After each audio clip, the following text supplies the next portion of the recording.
I chose social thinking as a communication intervention to support a student with Asperger's syndrome.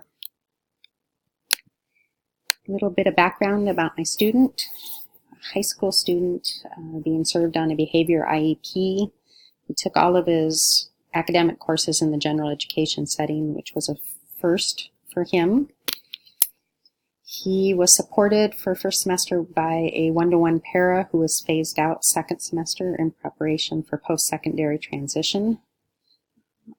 I had difficulty getting AD to participate in our opening activities, which were usually partner conversations. And in fact, many times he would not even recognize that we had started class. And during group work, he would be disengaged. What I've come to learn from this research is that individuals with Asperger's syndrome often have deficits in pragmatic language or social language. So just to set the context for my decision about social thinking,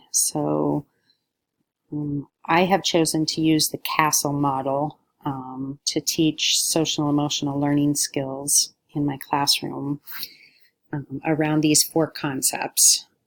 In preparation for some work that we'll be doing in our high school around what we call future ready skills, or those skills, effective citizenship, communication, collaboration that will be expected in the workforce. Given that much of my classroom learning is based on social interactions, I knew I would need something more to support students like AD in engaging in those conversations. So social thinking is a program designed by Michelle Garcia Winner, a speech-language pathologist. Social thinking is our interpretation of thoughts, beliefs, and emotions, and it does require us to be able to be self-aware and practice self-regulation, to have perspective of others, and to be able to problem solve in social situations, all which are areas that are generally challenging for individuals with Asperger's syndrome. They often aren't able to initiate conversations. They're not able to sustain them. They will often go off topic or talk beyond when it would be appropriate to talk about a topic, and they do not read the cues that they're receiving from peers. So Winter crafted the ILAF model, which is an acronym to address areas that of concern, particularly in the population of autism spectrum disorder. So just to highlight a couple of things here, listening with our eyes and brain is being able to pick up the meanings of messages and to maintain eye contact. Abstract and inferential is the ability to think beyond the literal meaning.